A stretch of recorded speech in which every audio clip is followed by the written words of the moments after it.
I had owned a 147-acre cattle ranch in the North Georgia mountains for 19 years. Then the luxury HOA next door stretched a 2.18-0-foot commercial zip line across my calving pasture and began sending paying riders 80 feet above my land. The developer told me I didn't own the sky. What she didn't mention was that her county permit required a recorded aerial easement, a ground rescue corridor, and written permission to enter my property during an emergency. She had none of them. My name is James Holloway. I'm 60 years old, and I spent most of my career inspecting bridges and aerial tram systems. I'm not afraid of heights. I'm afraid of people who treat gravity like a marketing department. My ranch sits in a narrow valley outside Blue Ridge, Georgia. The property includes open pasture, hardwood forest, a spring-fed creek, an equipment barn, and 2 long ridges running north to south. My wife, Rebecca, and I purchased it in 2006. We started with 23 cattle, an old tractor, and fencing that seemed to fall down every time the wind changed direction. Over the next decade, we rebuilt the barns, repaired nearly 6 miles of fence, improved drainage, and restored pasture that had been neglected for years. Rebecca died in 2019. I considered selling after that. Instead, I reduced the herd and leased part of the grazing land to a younger rancher named Tyler Boone. I kept 40 brood cows and managed the property with Tyler's help. The central pasture became our primary calving area. It was relatively flat, protected from the worst winter wind, and close enough to the barn that we could check cows during the night. A gravel equipment road crossed the center of that pasture and continued into the western forest. During hay season, tractors, trailers, and trucks used it every day. During calving season, the pasture needed to remain quiet. Cattle can tolerate ordinary farm noise. They don't appreciate strangers screaming overhead at 40 miles an hour. The land east of my ranch belonged to the Vance family for most of the 20th century. Their property included the higher of the 2 ridges, several hundred acres of timber, and a broad view toward the Blue Ridge Mountains. In 2021, Mallory Vance inherited the property and partnered with a resort developer. The project became Skyhaven Ridge. It included 73 luxury mountain homes, a clubhouse, vacation cabins, a restaurant, walking trails, and an adventure lodge. The total development value exceeded $21 million before the final homes were completed. During construction, Mallory served as president of both the development company and the developer-controlled Skyhaven HOA. She was 47. Energetics, and better at selling experiences than describing boundaries. Every Skyhaven brochure used the same phrases: private mountain living, unmatched adventure, nature without compromise. Nature usually involves compromise. That's what keeps it functioning. Mallory visited my ranch before the first road was built.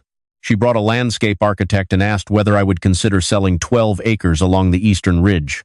Skyhaven wanted a larger trail system and a scenic overlook. I declined. The ridge contained mature timber and protected the spring feeding my creek. She offered nearly twice the agricultural value. I still declined.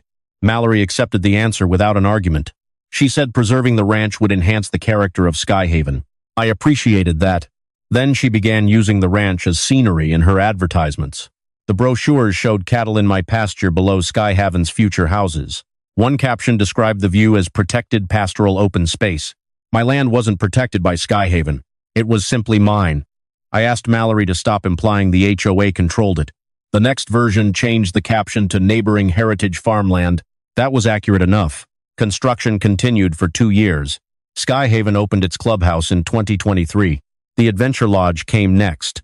Residents and vacation guests could rent mountain bikes, book guided hikes, use a climbing wall, and purchase access to several outdoor activities. Then Mallory announced the Ridge Flight zip line. The design connected a launch tower on Skyhaven's eastern ridge to a landing tower near the Adventure Lodge. The line would drop 310 vertical feet over a horizontal distance of 180 feet. Riders could reach speeds between 35 and 45 miles an hour depending on weight and weather. Most of the line crossed Skyhaven property. The middle one, 340 feet past above my ranch. Mallory approached me with an aerial easement proposal.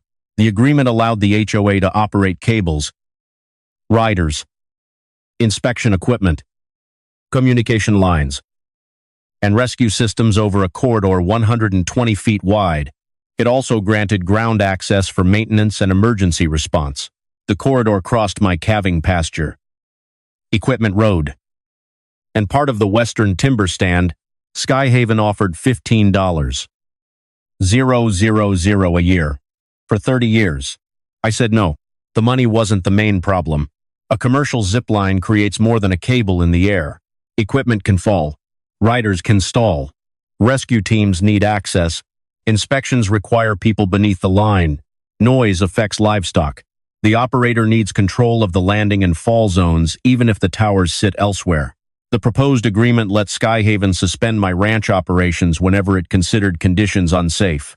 That could stop hay work, forestry, cattle movement, and vehicle access on land I still owned. Mallory raised the offer to $25,000 a year. I declined again. She said the cable would pass high enough that it couldn't interfere with ordinary ranching. I asked why her agreement needed a 120-foot surface access corridor if the line had no effect below it. She said insurers required broad language. That was exactly my point. Mallory asked whether I would consider a shorter term. I told her I wouldn't consider any commercial line over the calving pasture. Skyhaven's engineers developed an alternative route entirely inside the development. That alignment was 620 feet long and required an additional support tower. It wasn't as fast. The view wasn't as dramatic.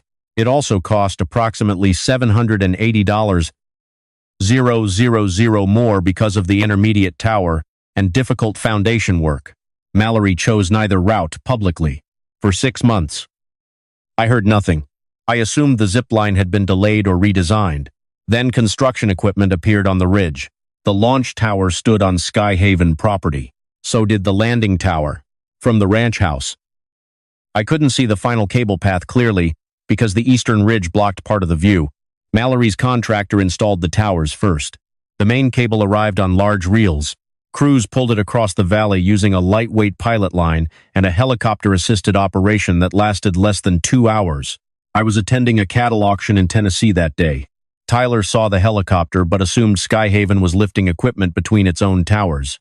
The cable crossed more than 80 feet above the pasture. From the ground, it looked like a thin, dark line against the sky. Nobody entered the ranch during installation. That allowed Mallory to tell herself nothing had touched my property. The first rider crossed 3 weeks later. I heard her before I saw her. It was a Saturday morning in March. Tyler and I were checking a cow near the equipment road when a high-pitched scream came from the eastern ridge. A woman wearing a red helmet flew over the pasture. She passed directly above us, then continued toward Skyhaven's landing tower. The cow bolted toward the fence. Tyler looked at me. Was that supposed to happen? No. 2 more riders crossed within the next 5 minutes. I called Mallory. She said Skyhaven was conducting private commissioning tests. Your line crosses my ranch. The towers are on Skyhaven property. The cable is above mine, at an average height of more than 90 feet. I didn't agree to 90 feet. Mallory said her attorney believed the line occupied navigable or non-exclusive airspace and didn't require a private easement. That wasn't how usable airspace worked. Landowners don't own the atmosphere, all the way to space. Aircraft can legally pass overhead at regulated altitudes. But a permanent commercial structure suspended 80 feet above a working pasture is not the same as an airplane traveling through navigable airspace. The cable physically occupied a fixed corridor. The operator's safety plan depended on controlling the ground beneath it, and riders would cross thousands of times a year, not once at cruising altitude. I asked Mallory to stop testing until the county and her insurer confirmed she could operate without my consent. She refused. She said the commissioning schedule had already been approved. I contacted the county building and planning department. A permit technician found an application for the Ridge Flight zip line. The towers had structural permits. The commercial operation required separate inspections and an operating approval. The permit file wasn't available immediately because part of the review had been handled through an outside amusement ride inspector. I submitted a written complaint and requested the complete record. The next morning, Skyhaven sent 11 more riders over the pasture. I photographed them with a telephoto lens. I also installed 2 cameras along the equipment road. The line's lowest sag point sat near the center of my property. The final height changed with temperature, câble tension, and rider weight. I hired a surveyor named Alicia Grant. Alicia used ground control points, laser measurements, and drone photography to map the line. Her survey confirmed that 347 feet of permanent cable crossed my parcel. The center line passed directly above the equipment road, with no rider. The cable's lowest point measured 68 feet above the pasture. A heavier rider lowered the traveling trolley several additional feet. The county's permit drawing showed a minimum operating clearance of 60 feet. The line probably met that number. Clearance wasn't the only issue. A cable can be high enough to avoid a tractor and still require rights over the land below.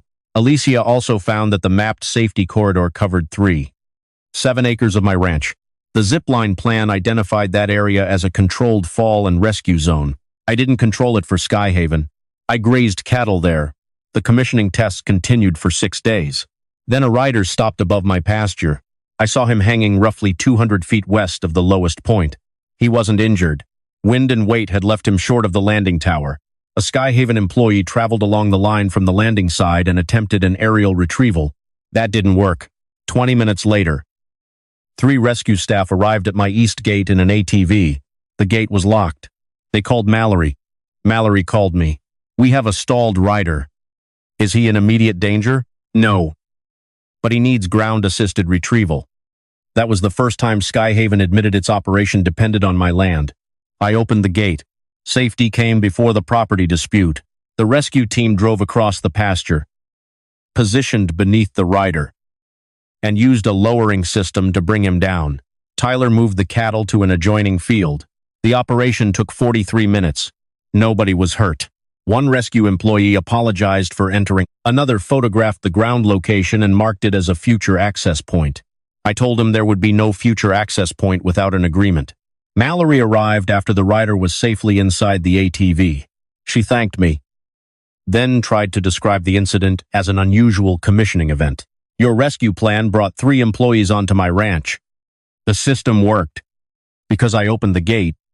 In a true emergency, we would have legal access. Emergency access doesn't create permission to operate a business that repeatedly causes the emergency." She said stalled riders were rare. I asked how many commercial rides had been completed. She said 83. 1 stall in 83 tests wasn't rare enough to ignore. I gave Skyhaven 1 opportunity to resolve the issue without litigation. Stop all rides. Remove or reroute the cable. Repair the access road damage caused by the rescue ATV. Reimburse my surveying, livestock handling, and professional costs. And correct every permit document suggesting Skyhaven controlled my land. I allowed 10 business days for a response. Mallory replied through an attorney named Spencer Hale. His letter claimed the cable created no substantial interference with my property. It compared the zip line to overhead aircraft and utility wires. Utility wires require easements. Aircraft don't hang from permanent cables connected to 2 private towers. Spencer also argued that my decision to admit the rescue crew demonstrated an implied access license. I had opened a gate to help a suspended rider. Using that act of basic safety as evidence of permanent commercial permission was a good way to make landowners hesitate during the next emergency. I responded clearly. My emergency cooperation did not authorize continued operation. The implied license was revoked. Any future non-emergency entry required written permission. Skyhaven resumed rides 2 days later. Not public rides. According to Mallory, HOA members, invited guests, sales prospects, and social media promoters crossed the line without paying individual ticket fees. The distinction was convenient. The lodge sold adventure packages and HOA memberships rather than single rides. The commercial value remained the same. My cameras recorded 146 crossings during the following week. Calving behavior changed. 3 cows began avoiding the eastern half of the pasture. 1 ran through a temporary electric divider after a group of riders screamed overhead. The cow wasn't seriously injured, but the fence required repair. Tyler moved the herd to a less suitable pasture. That created additional feed and labor costs. I documented everything. Then the county responded to my records request. The file contained the structural calculations, cable profile, evacuation procedures, insurance requirements, and preliminary operating review. The permit drawing showed my parcel number. The aerial corridor crossed it exactly where Alicia's survey said it did. Next to the corridor was a note. Recorded aerial and emergency access easement required prior to public or member operation. No easement appeared in the file. The rescue plan assumed ground vehicles could enter my east gate, cross the pasture, and position beneath any stalled rider. It described the route as HOA-controlled emergency access. It was not. The outside inspector had approved the equipment conditionally but withheld final operating certification until Skyhaven proved site control, completed additional braking tests, and conducted a rescue drill with authorized ground access. Mallory had performed the rescue drill using a real stalled rider and my temporary permission. She then submitted the incident report as evidence that ground rescue had been successfully demonstrated. The report didn't disclose that I had objected to the line and revoked access afterward. The county never authorized commercial operation. Skyhaven had been calling the rides commissioning tests to avoid admitting it had opened without final approval. I found one more document. The Adventure Lodge loan included a $2.9 million amenities payment tied to the zip line becoming operational before the start of the summer sales season. Mallory had certified that all required land rights and operating approvals were either complete or subject only to routine final inspection. Based on that certification, the lender released the payment. The zip line had become the centerpiece of Skyhaven's marketing campaign. 27 unsold homes were being advertised with unlimited member access. The HOA had collected $1.4 million in adventure initiation fees and prepaid amenity charges. Mallory wasn't sending test riders across my ranch because engineers needed more data. She was creating enough operating history to convince the lender, buyers, and inspector that removing the line was no longer practical. Completed structures create pressure, so do sold memberships. She believed every rider who crossed made my refusal less reasonable. Then I reached the last attachment in the permit file. It was an email from the county reviewer to Mallory. Sent 4 months before the cable installation, the reviewer had asked for the recorded aerial easement. Mallory replied that negotiations with the ranch owner were progressing and that the document would be submitted before operation. I had already rejected her second offer 2 weeks earlier. There were no ongoing negotiations. The county reviewer answered, absent a recorded easement, route must be revised to remain entirely within Skyhaven-controlled property. Mallory knew the condition. She knew the alternative route existed. She knew I had refused. And she installed the cable over my ranch anyway. At 8:15 the next morning, my attorney delivered the survey, camera footage, stalled rider report, and permit correspondence to the county. Atunci 13:40, an inspector arrived at the Adventure Lodge. By noon, a red notice was posted on both zipline towers. The cable could remain temporarily for engineering safety. No rider could use it. No staff member could enter my ranch, and Skyhaven had 15 days to prove it possessed the aerial rights Mallory had promised. She couldn't, because I had never signed them. The red notices stayed on the towers. Skyhaven placed locks on the trolley system and removed rider harnesses from the launch platform. Mallory issued a message to residents saying the county had paused operations while it clarified an aerial property question. She described the line itself as fully permitted and safe. Only half of that statement was accurate. The towers and cable had passed structural inspections. The ride had not received final operating approval. Safety involves more than whether steel can hold weight. An operator needs trained staff, rescue procedures, communication systems, weather limits, inspection records, insurance, and legal control of every area required by the plan. Skyhaven's rescue plan depended on my gate, road, and pasture. Without those, the plan didn't work. The county inspector visited my side of the corridor the following day. His name was Raymond Ellis. Alicia showed him the surveyed cable path and 3.7-acre ground zone.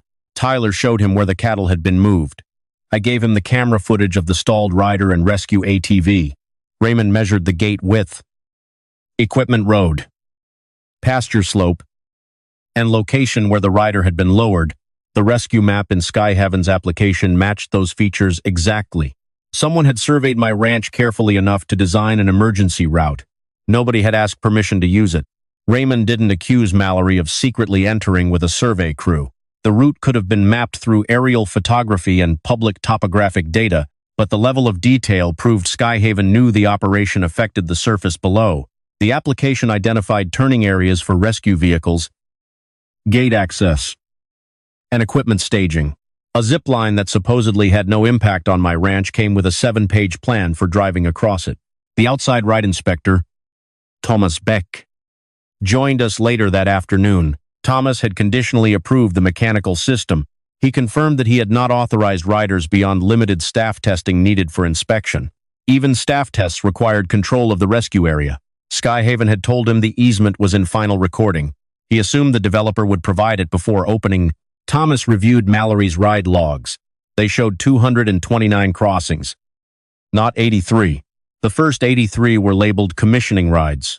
The next 146 were labeled member orientation, promotional demonstration, and operator familiarization. Thomas asked why homeowners and sales prospects needed to familiarize themselves with operating equipment. Mallory's site manager didn't have an answer. The ride logs also documented 6 stalled trolleys. 3 riders regained movement after a retrieval technician added weight or pulled from the landing side. 2 were reached by an employee traveling along the cable. The 6th was the rider lowered into my pasture. Skyhaven had described that event as the only stall because it was the only one I witnessed. Thomas suspended his conditional equipment approval. Before any operation could resume, Skyhaven had to complete braking tests, revise its stall procedures, demonstrate legal ground access, and provide a full incident history. The insurer acted next. Skyhaven's policy covered an amusement operation only after required approvals were in place. The carrier learned that unapproved members and promotional guests had already crossed the line. It issued a reservation of rights letter and suspended ride coverage. The Adventure Lodge retained ordinary property and liability insurance. The zip line did not. Mallory couldn't operate, even if she convinced the county to overlook the easement. No responsible ride company sends customers over a valley without insurance. Mallory hired another attorney and filed a civil action. Skyhaven asked the court to declare that the cable occupied lawful, non-exclusive airspace and caused no unreasonable interference with my use of the ranch. It also requested a temporary order allowing rides to resume while the case continued. Her argument relied partly on aviation cases involving aircraft passing above private property. David responded that Ridge Flight was a permanent physical installation, not a plane traveling through regulated navigable airspace. The cable remained over my parcel 24 hours a day. Its safety corridor restricted land use. Its noise affected livestock. Its rescue plan required entry, and the county permit specifically conditioned operation on a recorded easement. The hearing took place 2 weeks later. Mallory testified that the line's average height exceeded 80 feet. She said riders remained attached to Skyhaven equipment and never physically touched my land. David asked about the lowered rider. Mallory called that an isolated emergency. He asked whether emergency access appeared in the original design. It did. He asked whether Skyhaven's insurance application required control of the ground rescue zone. It did. He asked whether she had told the insurer an easement existed. Mallory said she had represented that all necessary site rights would be finalized before operation. That wasn't my question. Her attorney objected. The judge allowed David to continue. Mallory admitted the easement had never been signed. David showed the county email instructing Skyhaven to revise the route if no easement existed. He showed my written rejection dated 2 weeks before Mallory told the reviewer negotiations were progressing. Then he displayed the alternative route entirely inside Skyhaven. Mallory said the alternative provided an inferior ride and required an expensive support tower. The judge understood the issue. Skyhaven hadn't crossed my ranch because no other route existed. It crossed because the legal route cost more and sold a less dramatic experience. The judge denied the temporary request. He didn't issue a final ruling on every possible airspace claim. That would require additional evidence. But Skyhaven hadn't shown a likely right to operate a permanent cable over my property or use my pasture for rescue. Financial losses caused by the suspension didn't create that right. The zip line remained closed. Mallory told residents the court had postponed a decision. She avoided the phrase, denied temporary operation. The county's 15-day deadline expired. Skyhaven produced no easement. The temporary stop became a formal notice of violation. Daily fines began at $1,000 and could increase if unapproved operation continued. Raymond did not order immediate cable removal. An engineered high-tension system can't be dismantled casually. Removing it required a rigging plan, weather window, and coordination between both towers.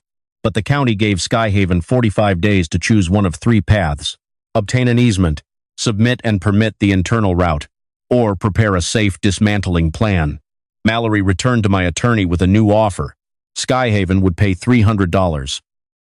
000 for a 30-year aerial easement and $20. 000 annually for ground access. The agreement included cattle loss compensation, scheduled maintenance windows, insurance, and a decommissioning bond. It was much better than the first proposal. I still declined. The line crossed the only sheltered calving pasture and the equipment road leading into my western timber. A 30-year agreement would affect the ranch long after I was gone. My children might change the operation. They might build, they might sell. I wasn't going to burden 7 acres permanently. Because Mallory had already sold memberships, she increased the one-time payment to $500. Ling, ling, ling. I said no. Mallory accused me of refusing every reasonable compromise. A reasonable price doesn't turn an unwanted use into a wanted one. I had rejected the route before construction. My answer didn't become unreasonable when she spent money ignoring it. Skyhaven's lender completed its own review. The $2.9 million amenities payment required. The zip line, adventure lodge, and associated facilities to be legally operational. The lodge could operate without the ride. The payment milestone could not. The lender froze $3. $4 million in future development proceeds and required Skyhaven to establish a $1.8 million reserve. That reserve covered possible repayment, rerouting, member refunds, legal costs, and removal. 27 homes remained unsold. The lender did not stop home construction. It withheld developer profit and discretionary draws until Mallory corrected the amenity problem. Skyhaven's sales office remained open. The zip line disappeared from new advertisements. People who had already paid adventure fees noticed the HOA had collected $1.4 million in initiation charges and prepaid packages. Some money funded the lodge, climbing wall, trails, and other usable amenities. A significant portion had been allocated to ridge flight. Residents organized a meeting. A homeowner named Karen Whitlock invited me. Karen had purchased one of the first houses and served on the HOA's temporary resident advisory committee. She wasn't against Mallory when she called. She wanted the documents. I agreed to attend. More than 70 owners and buyers joined the meeting. Mallory sat at the front with her attorney and the HOA manager. She described me as a neighboring landowner, seeking compensation far beyond the cable's actual impact. Karen asked whether I had demanded $2 million. I hadn't. Mallory said settlement conversations were confidential. David stated that we had never agreed to confidentiality. Then he showed the written offers: $15,000 a year, $25,000, $300,000 plus annual access, $500,000. Every number had come from Skyhaven. I had made no monetary demand because I didn't want the easement. A resident asked Mallory why she installed the line after I rejected the proposal. She said legal counsel believed the cable could operate without an easement. Another asked why she told the county negotiations were still progressing. Mallory said development negotiations are rarely final until construction begins. That answer changed the room. She believed beginning construction reopened a conversation I had already ended. Karen displayed the alternative internal route. It required a support tower but never crossed my ranch. A contractor estimate placed the original additional cost at $780. Ling, ling, ling. The current estimate was $1.26 million because material prices had increased, and the existing system would need modification. That was expensive. It remained less than the lender reserve. Lawsuits, penalties, and refund exposure. Mallory argued that the internal route was slower and less marketable. A man near the back raised his hand. Less marketable than a red tag. Nobody answered. The homeowners requested an independent engineering and financial review because Mallory's development company still controlled the board. The request was advisory. She promised transparency. Then ended the meeting. 2 days later, the HOA announced a proposed $16, $500 special assessment per home. The money would fund litigation, member refunds, rerouting, and completion of the adventure facilities. Skyhaven had 83 completed or occupied homes and cabins under HOA obligations. The assessment could raise more than $1. 3 millions. Residents objected that Mallory had created the issue before transferring control. Their purchase agreements required the developer to deliver promised amenities. The HOA could maintain completed facilities. It shouldn't finance the correction of a route installed without required property rights. Karen and 36 other owners hired an attorney. They sought an emergency order preventing the developer-controlled board from levying the assessment until an independent director reviewed the obligation. The court temporarily blocked collection. Mallory said the order threatened every Skyhaven amenity. It didn't. The restaurant remained open. The trails remained open. The climbing wall remained open. Only the unauthorized zip line remained closed. Then the ride operator resigned. Peakline Adventures had supplied trained guides, inspection procedures, and operational staff.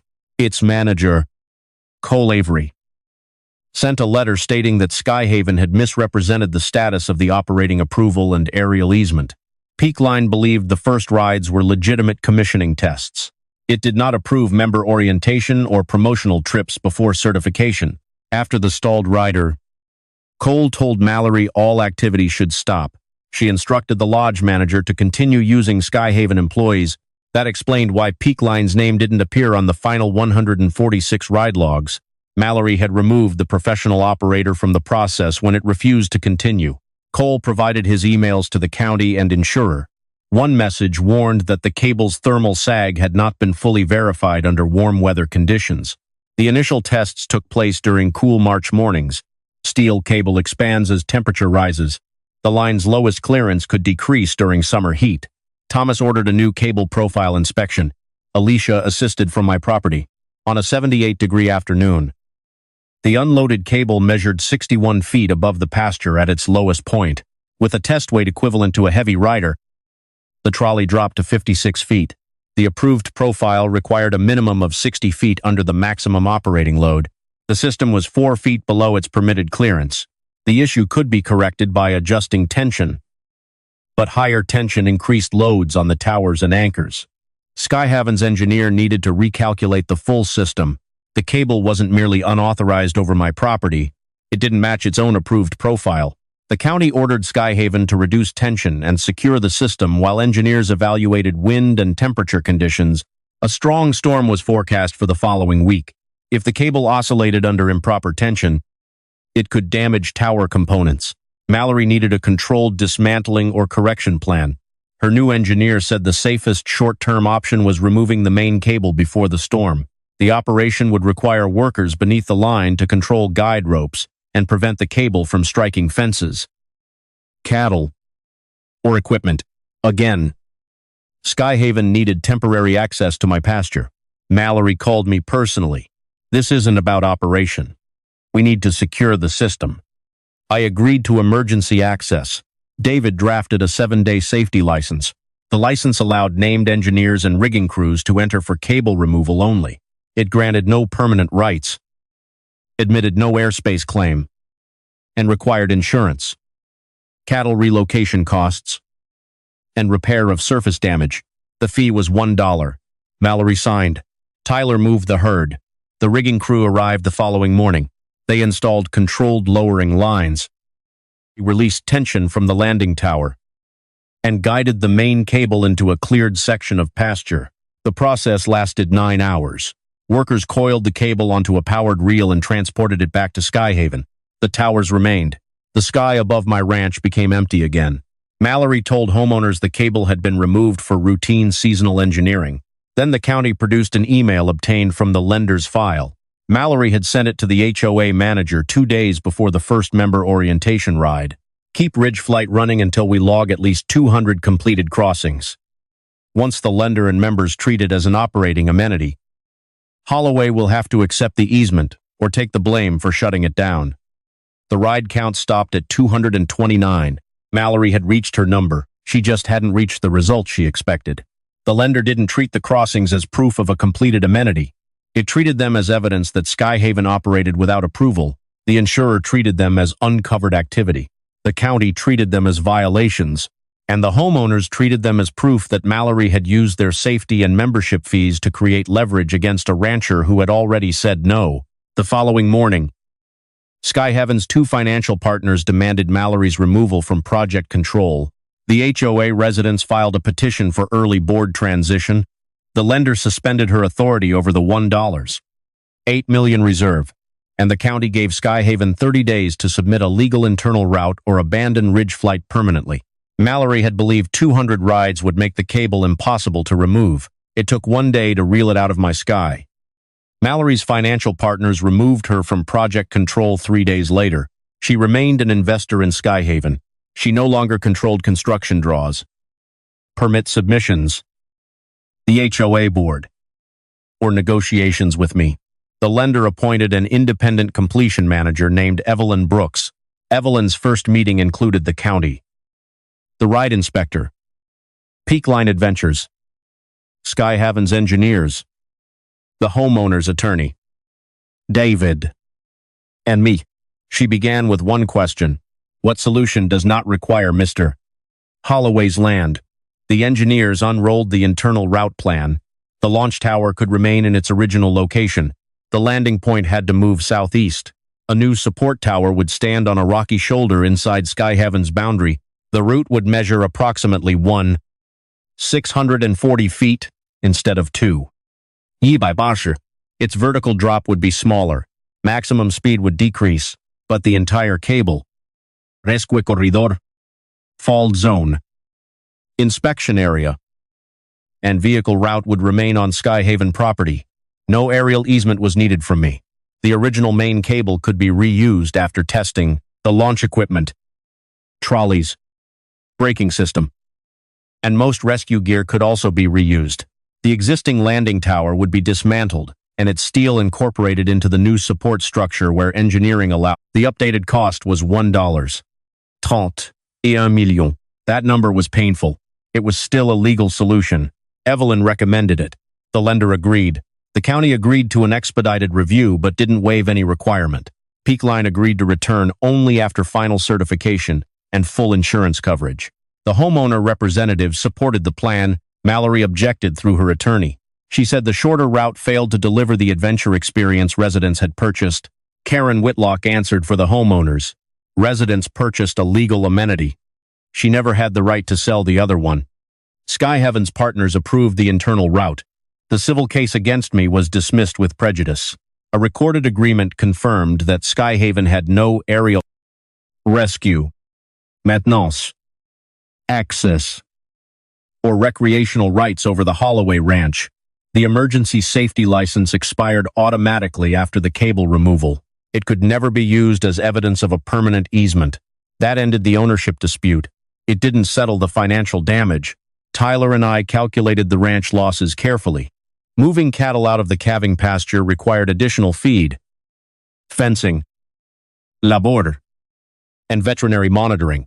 The rescue ATV damaged part of the equipment road. One temporary fence needed replacement. A pregnant cow developed a leg injury after breaking through the divider. She recovered, but the treatment and lost breeding value were documented.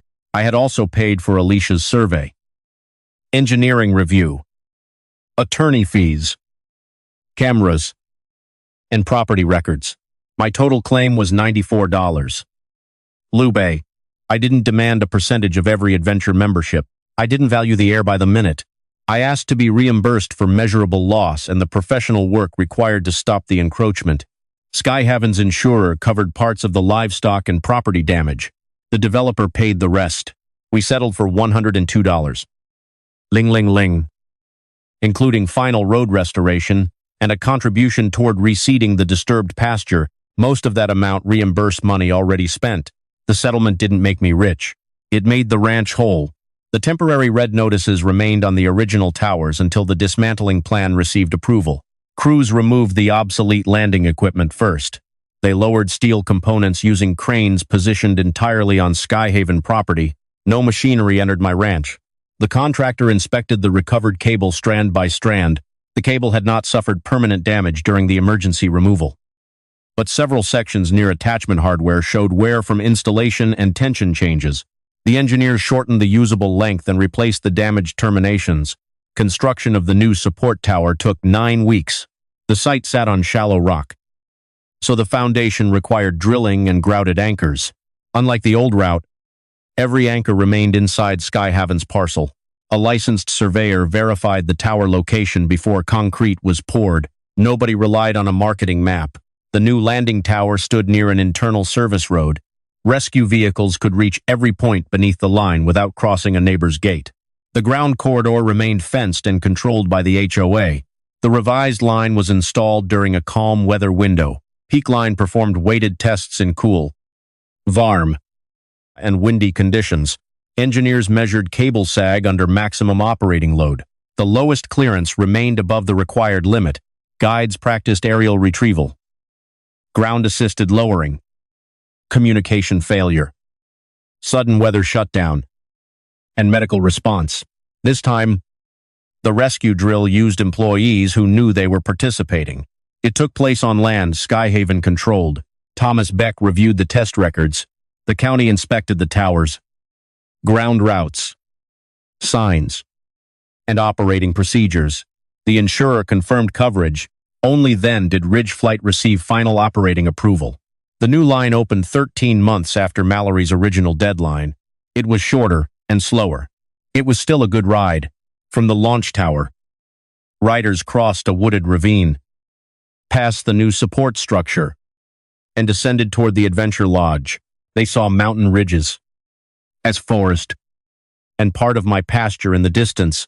They didn't pass over my cattle. Skyhaven gave existing adventure members 3 choices. They could accept the revised amenity, they could receive a partial refund, or they could apply their initiation fee toward other HOA services. Most accepted the new line.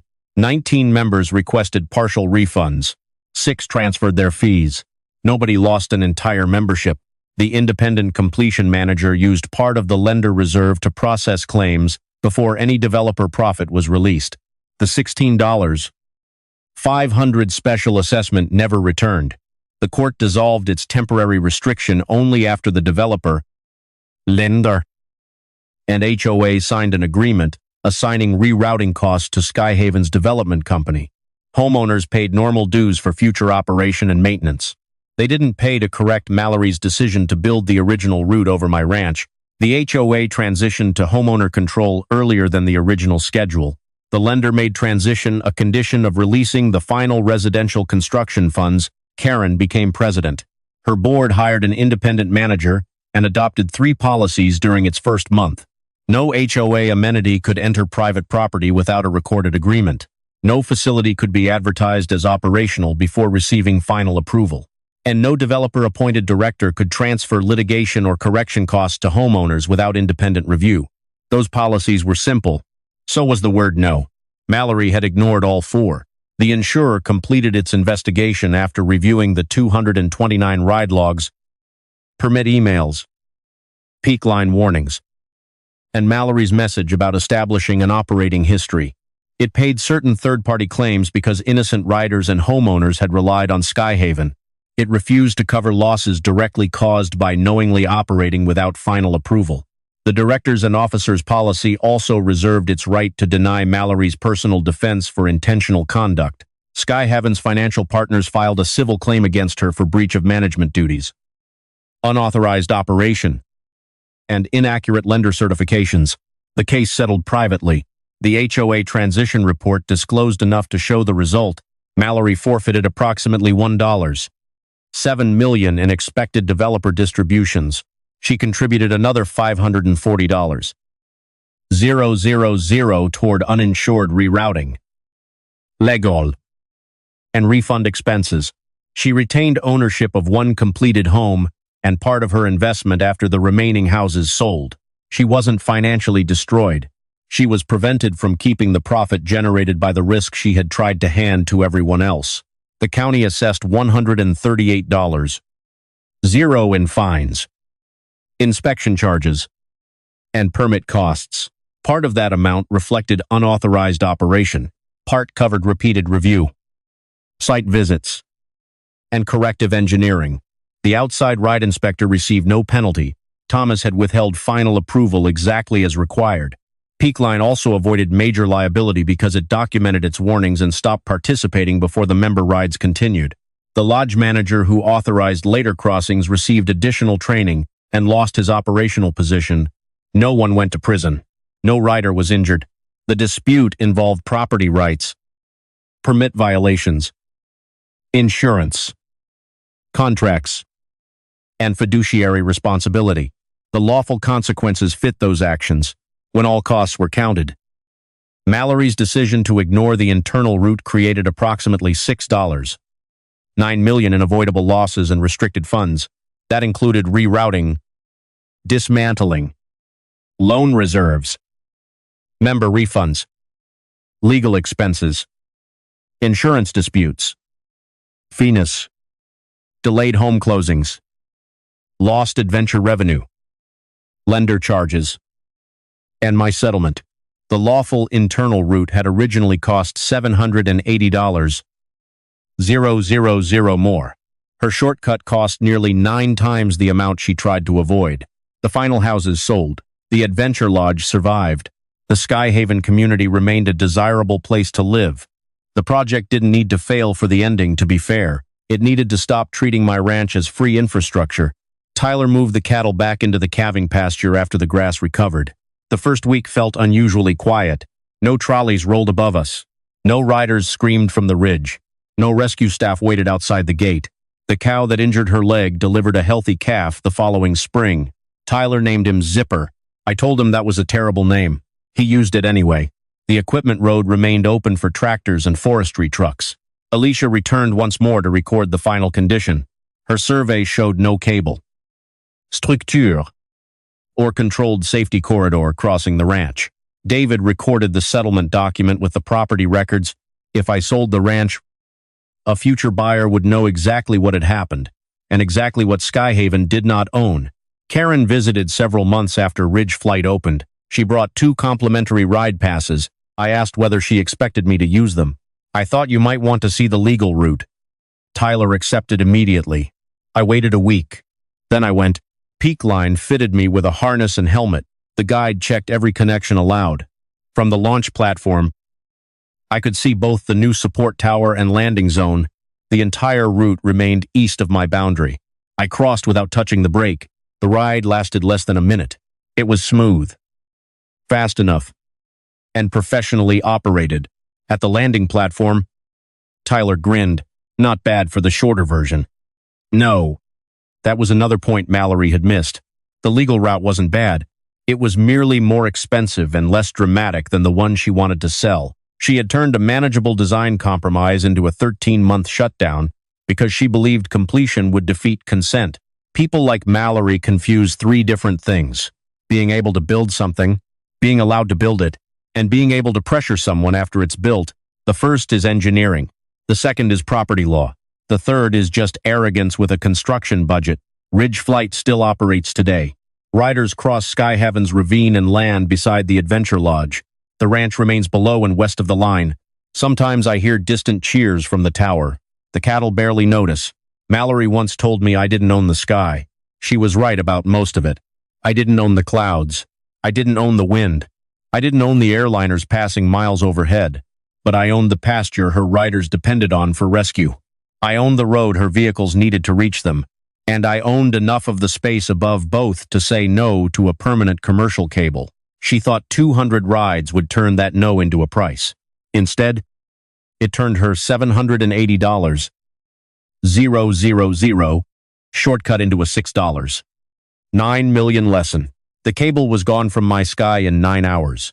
Her consequences stayed much longer.